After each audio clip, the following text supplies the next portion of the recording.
What is going on, Chiefs Kingdom? Welcome back to another episode of The Kingdom Says. I am your host, as always, Garrett Williams, and I am joined by a full cast of characters once again this week. To my left, your right, we've got my normal co-host, Kyle Henning. Kyle, how are we doing, sir? It was a good weekend. Nice, enjoyable, fun, calm Sunday afternoon with nothing major going on. No real out of the ordinary things happened at the football game this weekend at Arrowhead. So sure, we don't have much to talk about, right? No, I mean, there was not any national storylines to talk about, I think, in this game. Also joining us, of course, in the bottom right of the corner of the screen, Arrowhead Tom. Tom, how are we doing today, sir? I'm doing great. We're going to get through introductions so we can go ahead and get to talking about Chiefs football. I guess some would say swiftly. It's going to be a real swift. We'll be sure not to have $2 to a blank space here between Chiefs football talk. And then at the bottom of the screen, the bottom left corner, we've got our good friend Charles Goldman. He is the conference managing editor to the Chiefs at Z Sports Network and also KCSN. How are we doing, Charles? I'm doing great, man. Thanks for having me on, guys. It's been a minute. So I'm happy to be back. I opened our DM message and I was like, has it really been that long since we talked last about him coming on? What in the world is going on here? Yeah, all of a sudden he's been so long. He's changed locations and now he's doing all this cool new stuff. How is the new gig going, Charles? I'm enjoying it. We got a great team over at A to Z, and it's just it's a lot of fun. It's been an adjustment, a little bit of an adjustment, but I love that I get to cover the Chiefs and and still cover some other NFL teams, do some different things, and help their group of writers grow. And I'm really excited about the season so far. It's been a lot of fun. Yeah, it's been a pretty enjoyable season thus far. Definitely a lot to talk about here in this Week 3 matchup versus the Bears, which of course the big highlights of the game weren't even on the field. Really, it was everything else outside. If you're watching on YouTube, you might be able to see a picture of Garrett. There was nothing going on. What are you talking about? There's this one like notable kind of person. It was Momma Kelce, and then also in that same booth was Taylor Swift, of course, in Travis Kelce's booth. That was the big storyline. Some Travis Kelce fangirl. I'm kidding. Don't cancel our podcast. Oh, a joke. They're going to come for a Tom. They're everywhere. I mean, they're literally everywhere. The game was like the highest viewed game. I mean, the 24.5 million views, and they didn't play it in 95% of the country after the third quarter. Yeah. I mean, Travis Kelce's like jersey revenue went up like 300%. 400%. Let's just say that the Taylor Swift effect was real in Arrowhead. And I think it might have translated to the field. I think Tom actually tweeted out that she was the missing piece to this Chiefs offense, figuring it out, because they sure looked together on Sunday. So, we're going to talk about a lot of the on the field stuff today, though. Very, very fun storyline with Taylor Swift being there. They basically treated it. I mean, it was kind of like a homecoming game where it's just like the Chiefs were just absolutely beaten down on like some random crosstown rival that it 100% reminded you of a Friday Night Lights homecoming game where they scheduled a team they knew they were going to kill and then invited all their favorite friends to hang out and have a party. Homecoming king and queen at prom or at halftime, and it's of course Travis Kelce and Taylor Swift. So it was a very enjoyable game, I think, for Chiefs fans. For Bears fans, I think they that was the end cap to a hellacious we're not going to do a week. whole homecoming court lineup with all the Chiefs players, like who got freshman court, sophomore attendant. We might put that out to the fans on the poll section and let everybody vote on their homecoming court there. So we might do something like that for you guys. I mean, you already know who the king and queen are, so you just got. We got what, the prince and princess, I guess. Yeah, king and queen have had the hold on that title in the city for a while. There's like a attendant and something else, like junior king. We'll pull it out. We'll pull out the old high school. I don't know if I'm rule books and get all that figured out. And we'll go from there. But no, it was I don't know, man. It was something that I never ever had on my list of Chiefs bingo card activities for a game is having arguably the big. I don't know if it's arguably probably the biggest recording star in the world right now, hanging out in the booth with the tight end for your team's mom and his friends and their friends chilling. I got a text message. I had a text message about 2 hours before kickoff that she was going to be there. Yeah. And I didn't believe it at first. And then as we started getting closer to kickoff, there was more and more signs that it was happening. Yeah, I was like, "Oh my gosh, this is actually happening." You are not the first person that I've heard that. I got started on my article way early.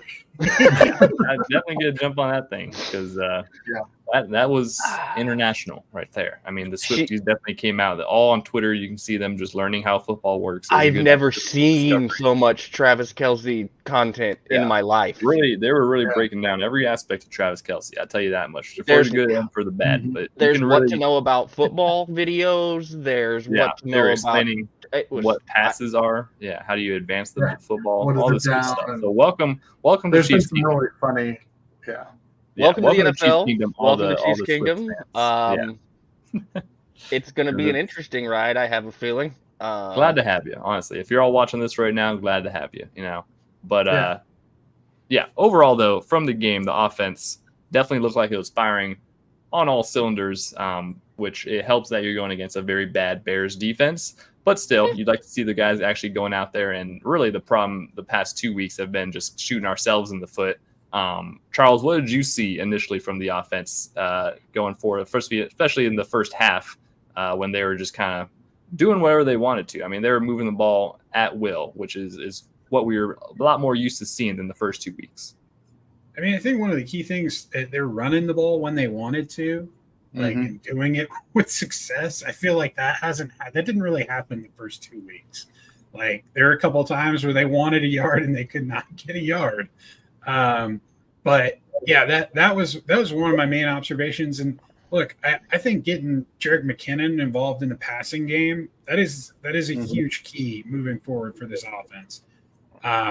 He's phenomenal in the red zone, but I mean, he also had like just a couple of really he had a nice chip block where he caught a pass the next play. Like he had some really good plays that either helped move the sticks or ended up scoring points. So I just think you get him involved when the receivers are kind of struggling, or even when they're not. I mean, even when they're not, that's going to be more open, right?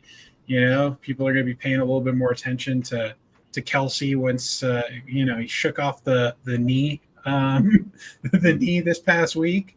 But when they start when defenses start focusing in a little bit more on Kelce, I think you're going to start looking to McKinnon a little bit more.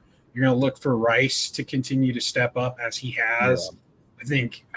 He's been tremendous through these first 3 weeks. I know that he had the ball that went through his hands, hit him in the chest, popped up, interception in this game. He's had a couple drop issues, but he's looking like one of the better rookie receivers from this class through 3 weeks.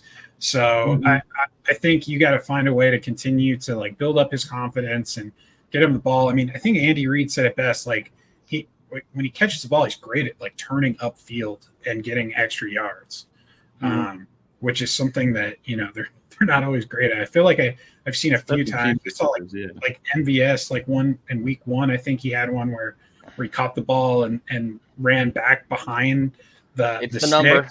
It's the number we call it the DeMarcus Robinson curse. Right. Although I would put money. This is why I haven't bought a Rashee Rice jersey. I'm fairly certain that once MVS leaves town, Rashee Rice is going to take that number 11. And he has the same problem, but it's possible. Continue the curse. That's my. I'm going on the record as saying. So, I think Charles' point to McKinnon is an excellent one. Our guy at DMAC over at Kingdom Cast suggested a new stat that I really liked. It's called yards after destroying an edge rusher with a chip, and he's convinced that Jerick McKinnon leads the league in that. So, he really does. It seems like at least 2 or 3 times a game you'll see him go out for a route, and you're like, why did that take an extra? Oh, that guy's dead that he hit on the inside in the ribs. That was on that. Okay. He's so like nonchalant about it too. It's not like he like loads up and just like pummels the guy. He just like helps him. He just like shoulder checks him, but it's like so. It's so. He doesn't even look like he's gonna do it.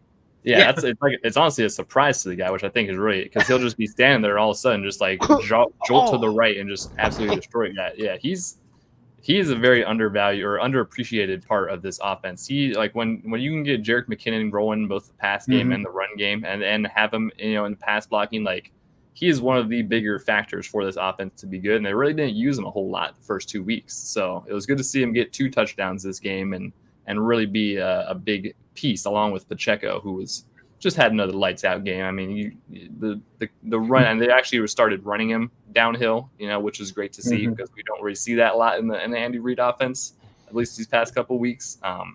So yeah, it was good to see the complement of backs out there. Clyde even had a couple carries. Clyde's gonna have some carries now and then. That's gonna happen.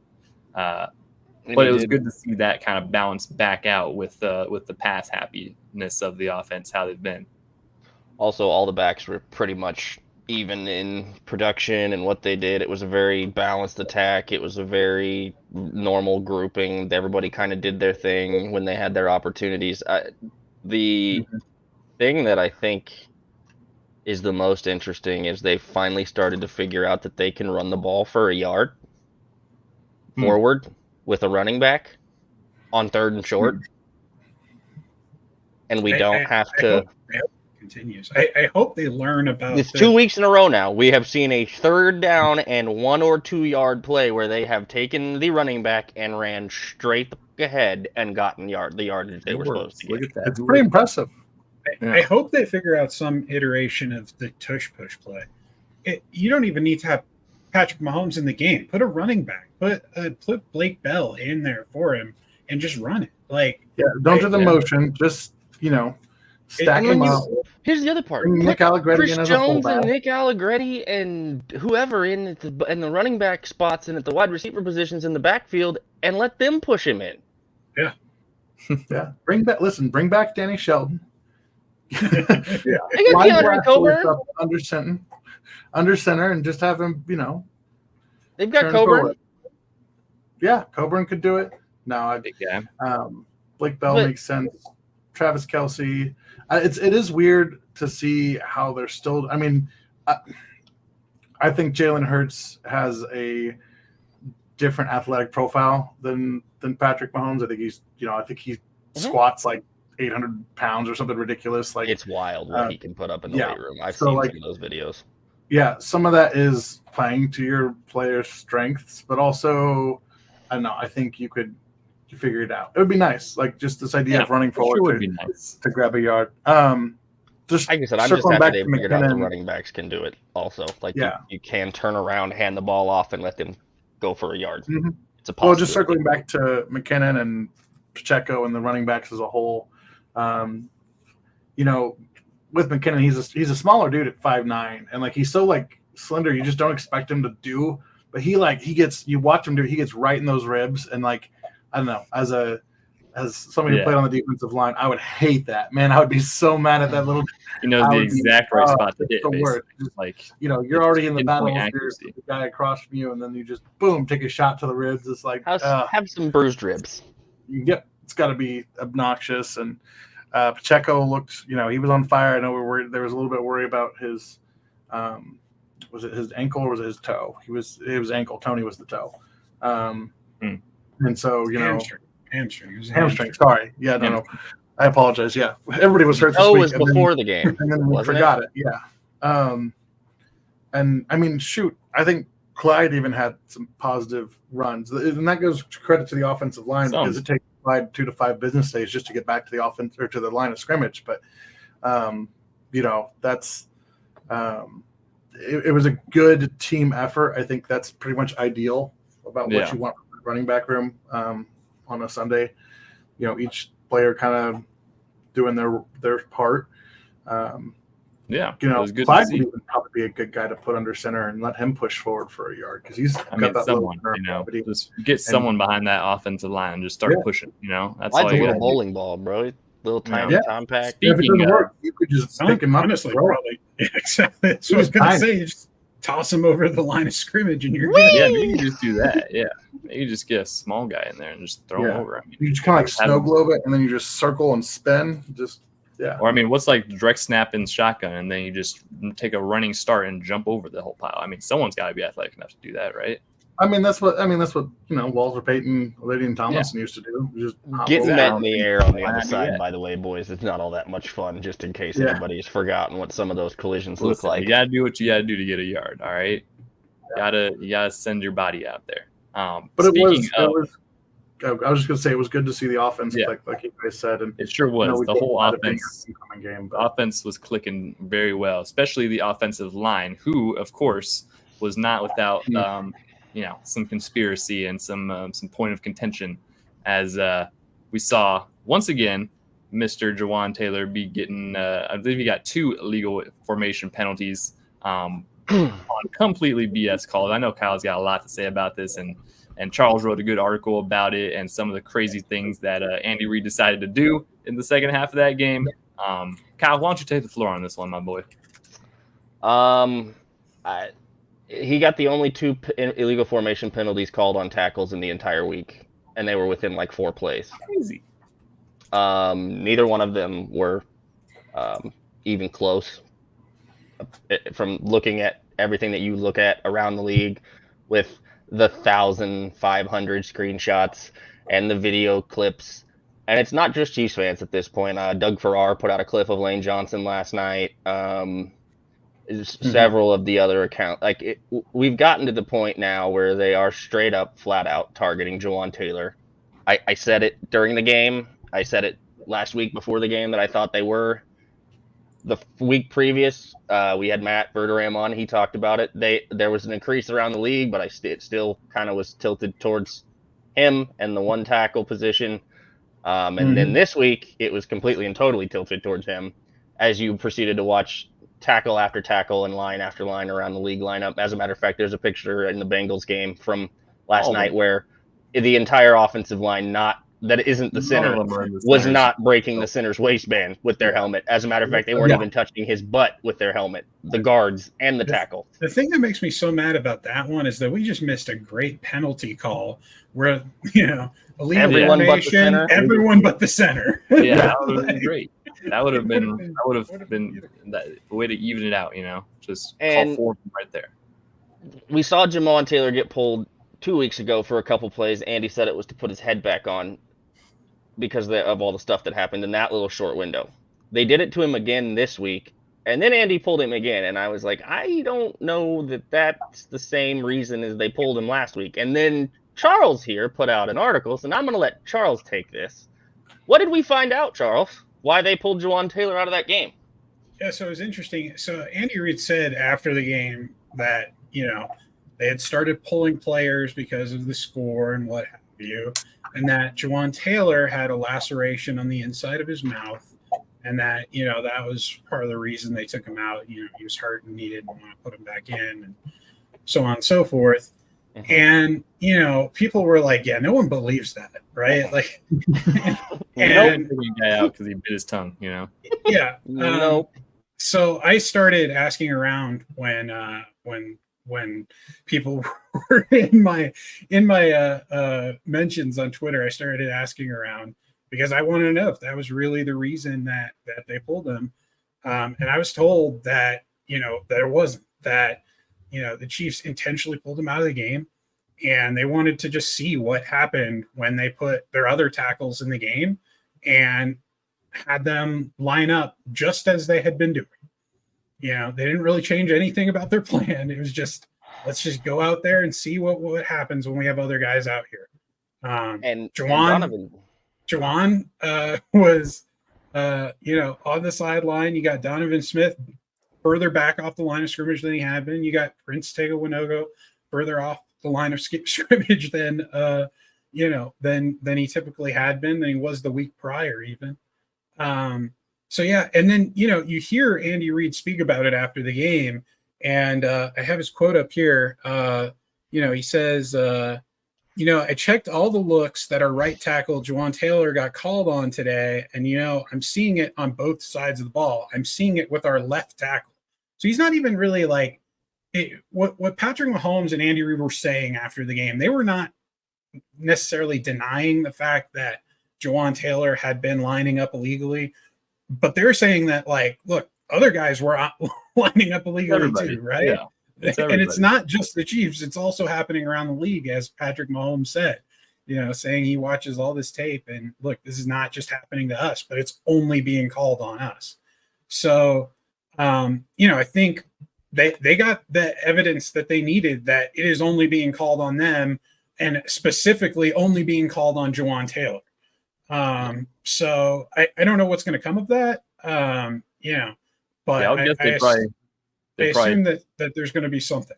Yeah, I would guess they probably send a call or an email or a couple things to the league office and present some of this evidence. Because I mean, yeah, when that whole thing came out, it was like, man, that A, it makes sense, and B, absolutely ridiculous. Like, what's interesting, because so officiating in the NFL and like changing something with a rule or getting like a point of emphasis, kind of like pulled back a little bit.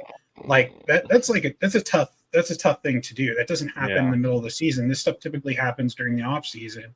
And I think it's really interesting that you see Andy Reid and Patrick Mahomes talking about this, putting themselves in the line of fire. They can be fined, right? Well, when you are fined by the NFL, you have the ability to appeal that fine. When they appeal those fines, assuming they're coming, I would imagine that would be when you present your case. But yeah, I mean, we'll just see what happens. I don't know that it'll even get that far. I think that the seeing Patrick Mahomes potentially get hurt, right, might be enough for the league to say, okay, maybe we've made our point, right? I mean, when you have the face of the league coming out and speaking out about it, I mean, that's pretty big. That's pretty big public opinion sway right there. That's the NFL is going to have to look at something, and at least, I don't know what the resolution will end up being, but it is pretty clear at this point that Jawan Taylor is being targeted, all because of Crystal Collinsworth. Just had to bring it up every single time on Sunday Night Football or Thursday Night Football. It's like, yeah, and then that's just led to one of the more ridiculous storylines that we've had the entire season, basically. So yeah, I said it the last time we talked about it was, the NFL. This has long been a problem. I remember that people talking about it before the Super Bowl with Lane Johnson. We talked about it with Jacksonville. Championship game. I remember 49ers fans complaining about it. I remember, it's. I'm not saying that it's not a problem. I'm not saying that doesn't happen. I'm not saying that Jawan Taylor doesn't do it. But it's not like this is a bad player cheating. Like the best. I mean, Lane Johnson is arguably, a Hall of Fame caliber player who's done it for almost his entirety of his career. I've seen Trent Williams do it. I've seen plenty of other players do it. It's just a matter of how do you enforce it.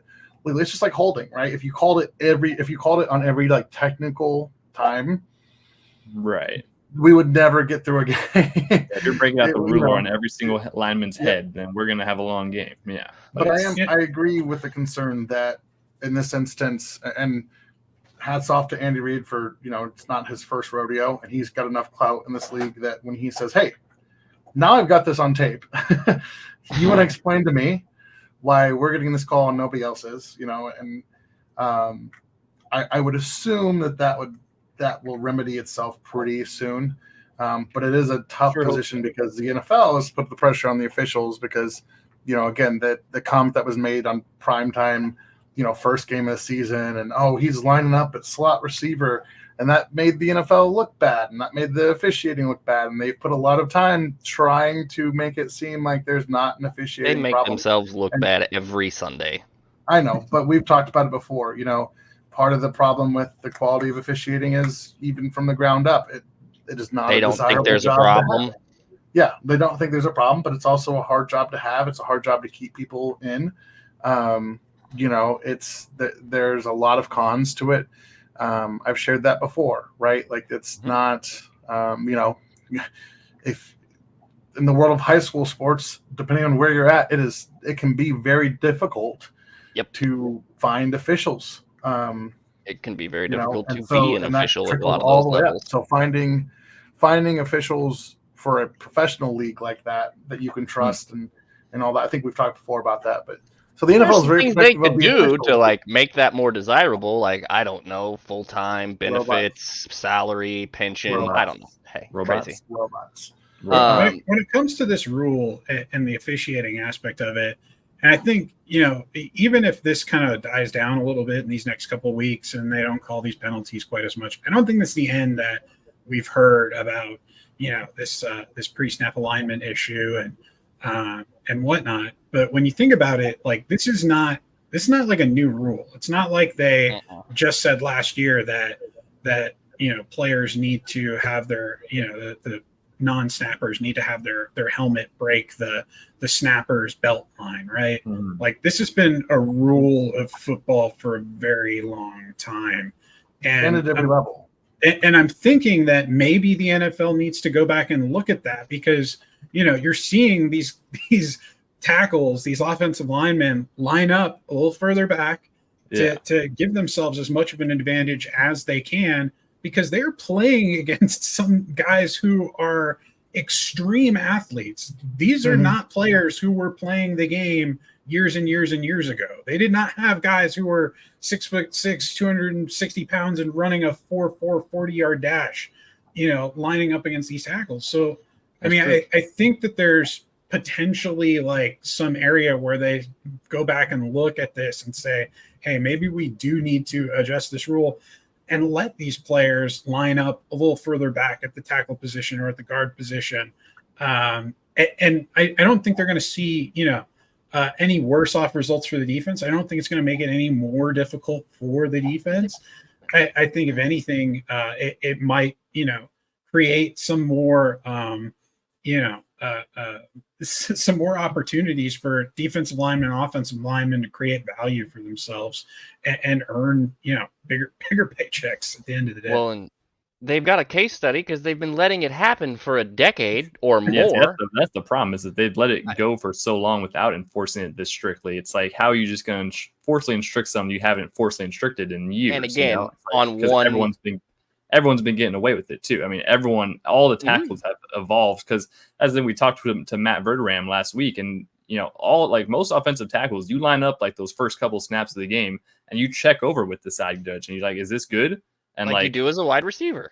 Yeah. And so there's just been a miscommunication throughout the whole thing of enforcing it. So why are you, it's strange to do it so harshly now that you're enforcing it. And you go watch one guy.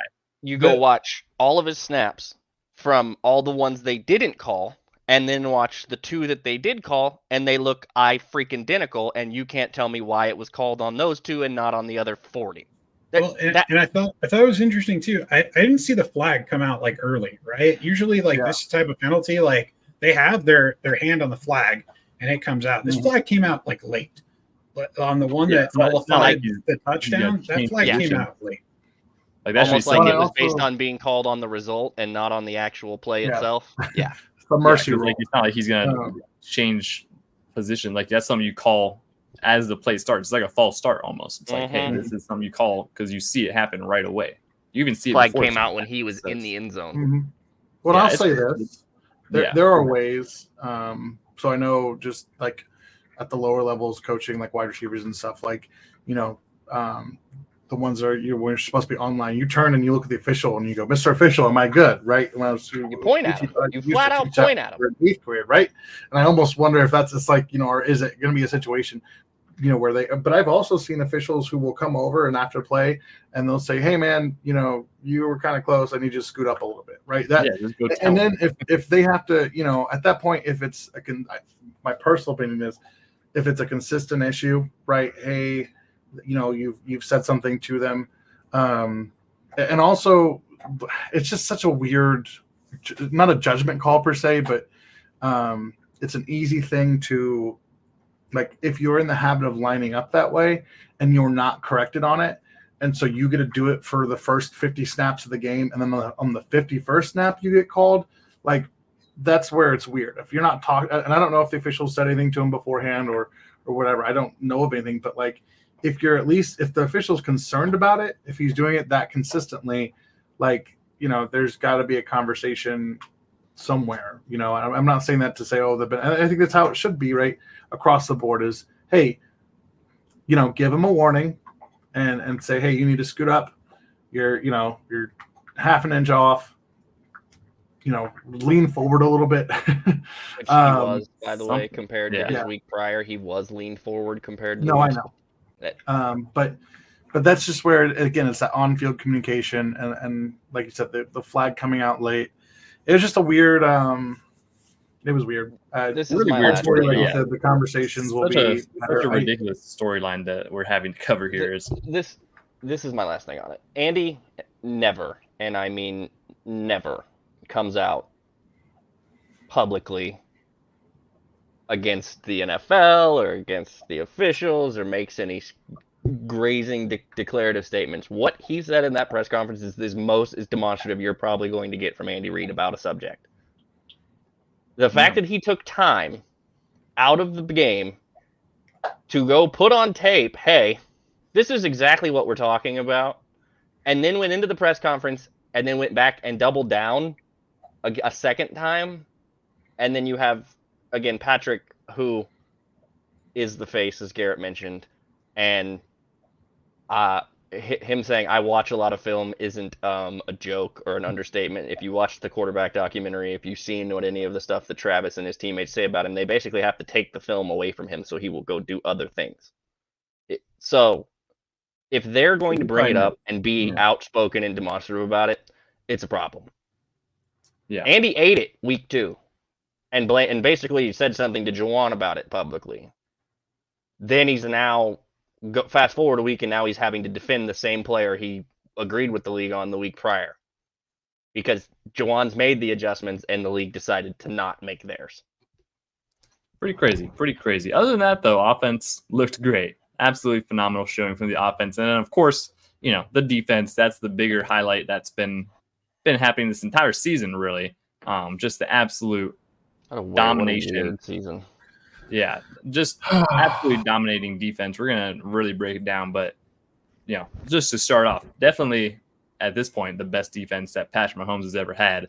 These guys are playing lights out. I mean, that D-line is getting so much pressure. You have Chris Jones, obviously, who's going to destroy everyone. You have George Karlaftis, who's one of the highest edge rates in the league for pressures. It's ridiculous to see how well this defense is playing, and it's awesome. Really, it's a good thing to see. Mike Dana, I'm going to talk about Mike Dana for just a minute because, I remember when Dana was drafted, and I think a lot of us went, "Wait, hold on, who?"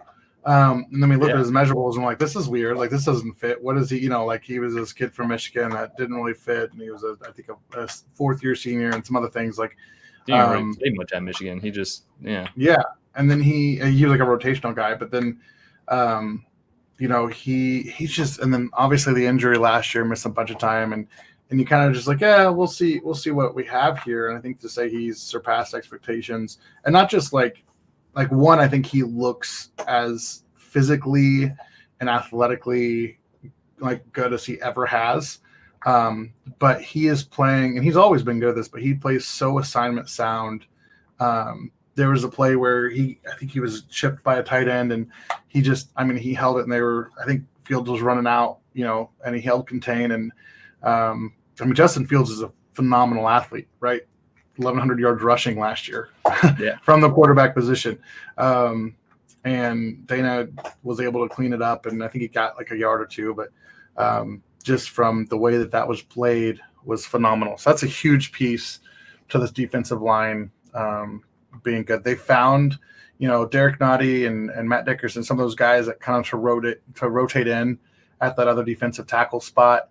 They've done enough to get it done in terms of playing run defense. And obviously the Bears are a little bit, not one of the, they're probably a bottom 5 team in the league. I think they've got the worst point differential in the NFL right now. And that's after Denver had 70 points dropped on them. And I just couldn't go with the rest of the podcast without mentioning that. But so, the Bears, not a great team. But man, it is exciting, and the way that Steve Spagnuolo has these guys playing, it feels like he's got to be a kid in a candy shop because he just gets to move guys around and blitz anybody he wants, and he's got a secondary that can man up with just about everybody. And Brian Cook has taken a solid step, has surprised me, and just I was a little worried about him just overall in coverage. I know he can hit, but he's played really well in coverage. Seen him move, from kind of that center field position to the sidelines really quick, and just about took out Joshua Williams doing it. But all those guys, that second year group of corners and safeties have been awesome. And it's just been, it's just been a lot of fun. As somebody who loves defense, it's been a lot of fun. It's been a very fun thing to see. Charles, who, in your opinion, has really stepped up this year for the defense that's making a huge difference? I mean, there's so many guys that have stepped up this year and just made great strides. Anyone come to mind for you? Really just all the second year players. Trent McDuffie, George Karlaftis, Leo Chenal, Joshua Williams, Brian Cook. They're just all they all took a step forward. Another year in the system. They really bought in that first year and helped the Chiefs win a Super Bowl. And there's, like Trent McDuffie has said, they're still hungry. Like McDuffie himself, he feels like he has a lot to prove after missing half the season last year. Karlaftis, he's worked his butt off this whole offseason trying to get better any way he can, taking tips from Chiefs legend Tamba Hali, working with Patrick Mahomes' trainer, working any possible way that he can to get better. He's attempted to do so, and you're seeing that work ethic pay off for him. Leo, I mean, you're seeing the Chiefs use him in a number of different ways, specifically, off the edge in these 3-3-5 nickel looks. Joshua Williams, he looks so much better playing through the catch than he did a year ago. Like, he is locating the football and knocking that thing out if he is targeted in coverage. He did not do that a year ago, which is why Jalen Watson was playing ahead of him for a while. So, and Brian Cook, I mean, he's taking better angles to the football, flying to the football, making some impact plays as well. So I just love what I've seen from that group of players. I think they're wholeheartedly behind this defensive resurgence in Kansas City. And the pieces they added in free agency, Drew Tranquill. I mean, we didn't have Nick Bolton last week. That would have been a huge deal if Drew Tranquill was not there to step up and play in his place. And I mean, the defensive line has looked phenomenal so far. Which, everyone was kind of scared about what that might look like, especially with the situation with Chris Jones early in the season. Thankfully, he is back right now. That's a great sign. But even without him there, they looked like they had enough bodies to be more disruptive than they were a season ago even. So, it's just it's really all coming together on that side of the ball right now. You got to be really happy for Steve Spagnuolo because he's finally got some guys. It took a while for him to have a full group of guys at every level of the defense, but he's got guys at every level.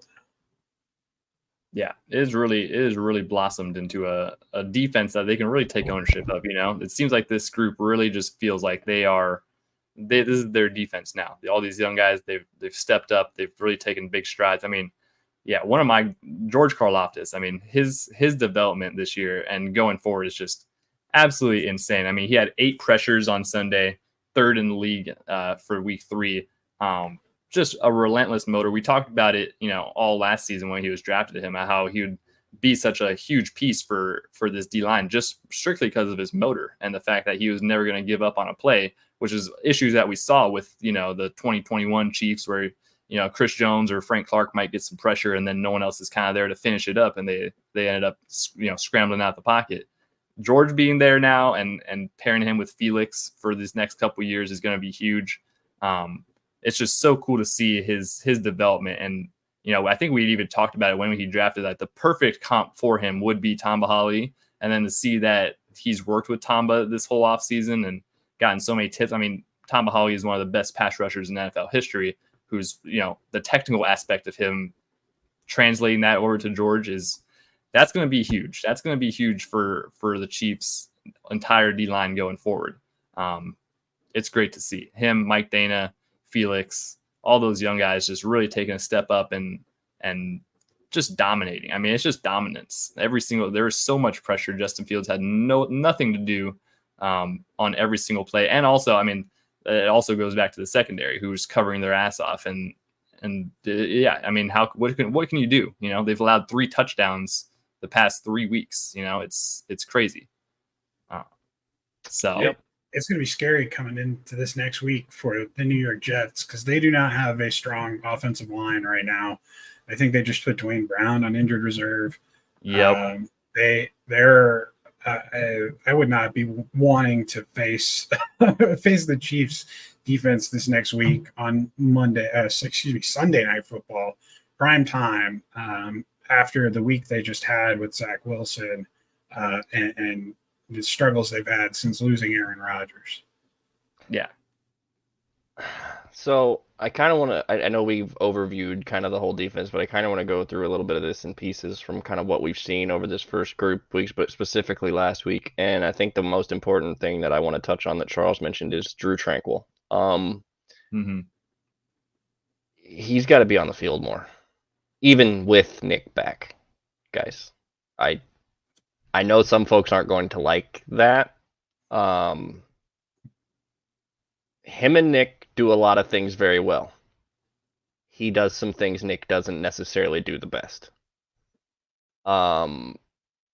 His ability, his athletic ability, his coverage ability gives him an advantage that we don't have when he's not on the field with that group of linebackers right now. And it's nothing against Willie and Nick and Leo, but that's not any of their strong suits, really.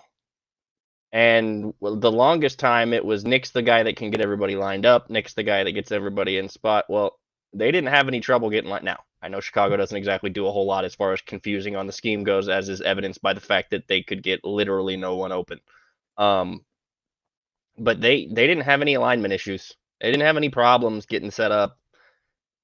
Drew can run. I think he chased Fields down on a play to the sideline that probably would have ended up in a first down had he not got there. Karlaftis did something similar, but that linebacking room that used to be a giant weakness is now got not just 4 guys, but they've got 5 or 6 guys in there that are contributing because Cochran and Cam Jones on special teams have been everywhere. So what used to be a weakness for this team in that room is now a strength. And it's definitely so much more complete of a room. You don't just have one star player in there than a bunch of scrubs. You know, it's not like you just have Derek Johnson and the crew, or you have like Anthony Hitchens and Reggie Ragland. I mean, dogs. Don't get me wrong; those guys were dogs, but just not the same talent so much more complete now. You have, I mean, Leo Chenal making strides. Willie Gay is still playing really good. And then once Nick Bolton gets back, he is definitely a very valuable piece of this defense. None of us are saying that. Nope. But yeah, Drew Tranquill, he should definitely be on the field more. There's no question about that because he is a good football player. That's just straight up 3-4 stuff where they use Leo as that edge and kind of that edge rusher, and then put the other 3 linebackers on the field if they get into some scenarios like that. We've seen Spags tool with this defense now, like I thought he would, as Charles mentioned, when he actually got his crew at all 3 levels. I've been talking about it for a couple years, and once they got it, I said we would start to see more and more variety and more difference from Spags. The 3-3-5 overlook where they're running Leo, which we talked about last week, some different things like that. But from that perspective with Drew, he's just too good to not be on the field for more than he is right now, for the things that he allows to this defense. So I think that's something you'll see them start to do more with, is play around with the linebackers and who's where and when and how and kind of how all that goes.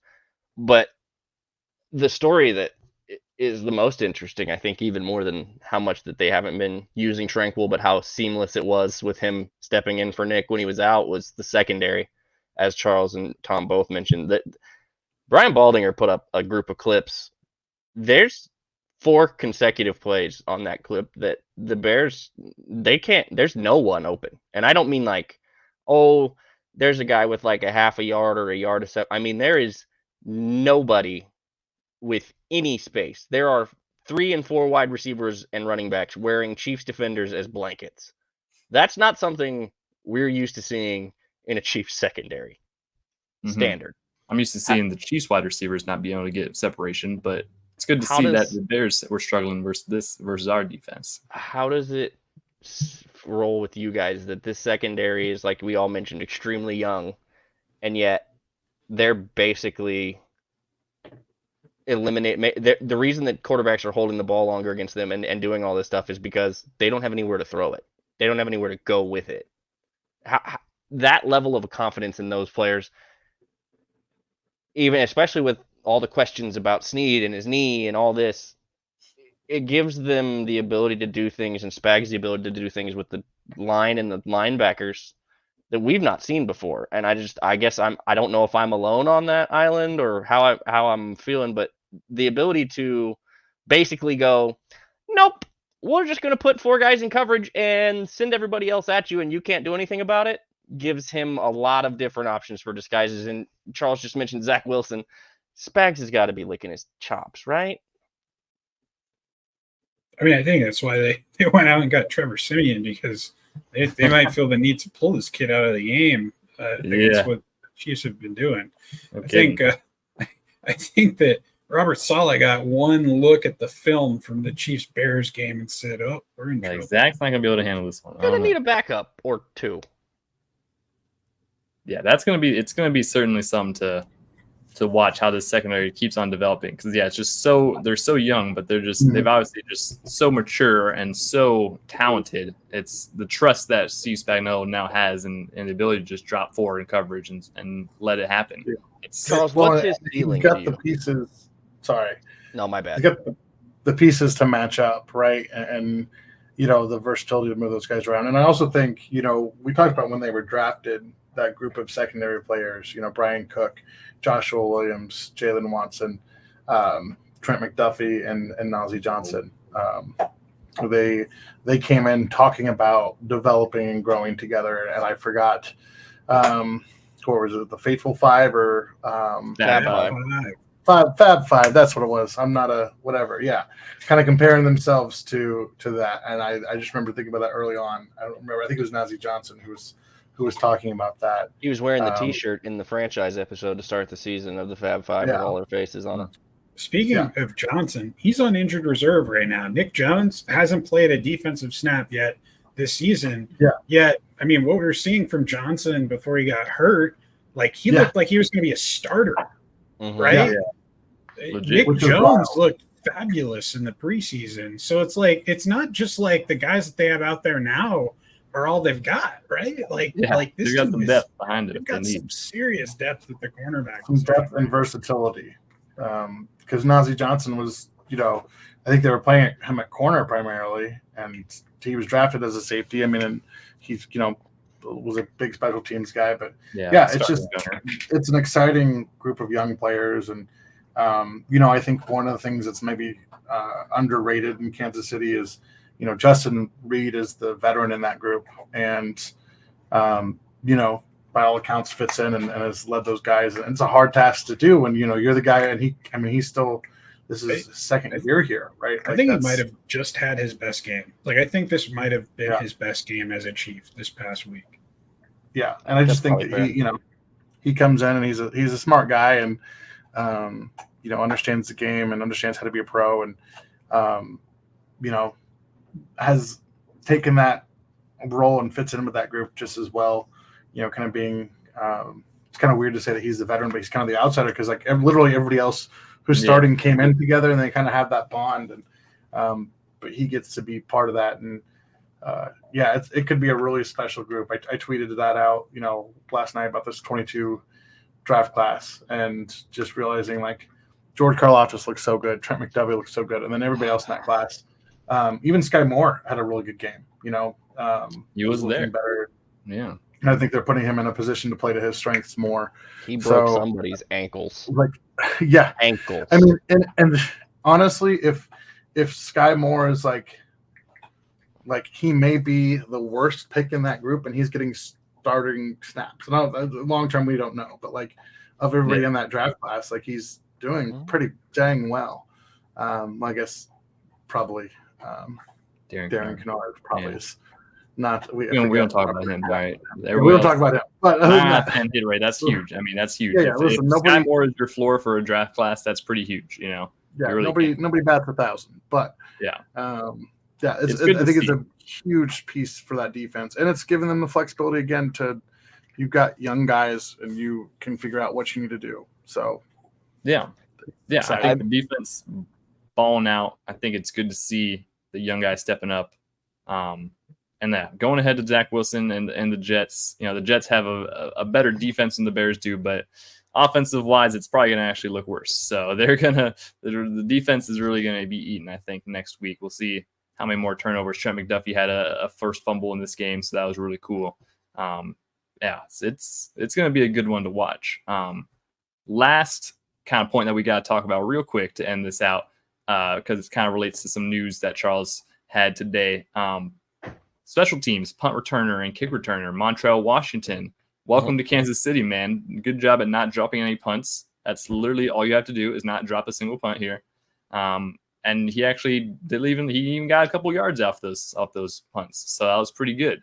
There's one where he was like, there's a block. I think I saw Nick Jacobs from KSHB tweet out the film. There's a block that I think Chamari Connor peeled off the block a little too early. If he hadn't done that and just kept with his guy, Montrell would have taken that thing to the house. There was a lane, just a perfect lane. Yeah, that was a good one. And then there was also a punt where he literally had his own guy actually just fly into him. And he not only did he still hold on to the punt and not fall onto the floor, but he also got like 5 yards off of it. It was kind of nuts. So good to see him stepping up. Obviously, he was with Denver last year. He was the main punt returner for them. But the Chiefs made the Chiefs today made a move. Charles, I know you wrote about it, and you kind of predicted this might be. So I think that Washington's going to get the call up. They have an open spot on the 53 for Richie James. James went on IR on Saturday. Andy, I think, said this last week, they don't really have a timeline for when he's going to be back. So, we'll see on that with Richie, but I think, you call this kid up and he performed so well when you've had such struggles finding consistency at the returner position, just someone who can catch the dang ball, let alone create positive yards. So, knowing that they want to have Kadarius Toney, Sky Moore focusing on offense, knowing that they don't want Isaiah Pacheco on kick returns, I think it makes sense. You have this free roster spot right now. Call up Washington. They added someone to the practice squad. They do not yet have this corresponding move. I suspect that it's going to be Washington. They added a fella, Chase Cota, to the practice squad, a wide receiver who was with the Detroit Lions during the offseason. He was an undrafted free agent, signed with them after the draft, was there through training camp, the preseason. He was pretty good in the preseason, had 111 yards and a touchdown on like 9 catches for Detroit. I think they injured him at 53-man cuts and had like an injury settlement or something with him. But an interesting player for the practice squad. I mean, the Chiefs like I said, they keep collecting these receivers, and they like to churn the bottom of the roster in terms of the receiver group, and get some of these guys. This guy's big. He's 6'3", 200 pounds. Like, I mean, could be a nice target for Patrick Mahomes in the future. Yeah, good to see. And there's probably going to be a corresponding move to actually create spot on that practice squad, and hopefully it will see Montrell Washington at least, stay and keep on getting those game day elevations for a couple more weeks. That was a positive on the day. Yes. Which usually, you don't want to have to talk about special teams a lot, but this is actually one of those positive things that you talk about it. So it worked out. It worked out for everybody. But I know we didn't talk about special teams a lot, but Tommy is trying to get paid from somebody. It's not going to be Kansas City, but Tommy is trying to get paid from somebody. Because he dropped another one inside the 5 from way out. I would like to get paid by anybody. For the record. Yeah. Well, Tommy down here. Our Tom would like to get paid by anybody too, and if you have any leads on that stuff for sponsors or whatnot, let us know. But as far as Tommy Townsend is concerned, he's been very good this year again, and I don't think we're going to see that drop off. So that's good news too. So that is good news. So all 3 stages of the game, I think, very well played game for the Chiefs, and obviously is kind of over by like the first drive after the third quarter. That's when we pulled all of our starters. Before that, but yeah, we saw Blaine Gabbert. Obviously the starters had to come out one more time just to get Travis Kelce a touchdown in front of Taylor Swift. Why did he have to? Why, Garrett? Why did he need? Because there's millions of people tuning in, learning about Travis Kelce for the first time. They had to watch the little dance that he did. I also thoroughly enjoy that. That's the rule. Did you guys see the blurry picture? The blurry picture of him leaving the stadium with Taylor Swift in his 1970 Chevelle convertible. Yeah, just amazing. Just amazing. Perfect. I saw a better cleaned up version that wasn't as blurry too. There was a couple of them rolling around. There's a couple of videos, I believe, as well. Yeah.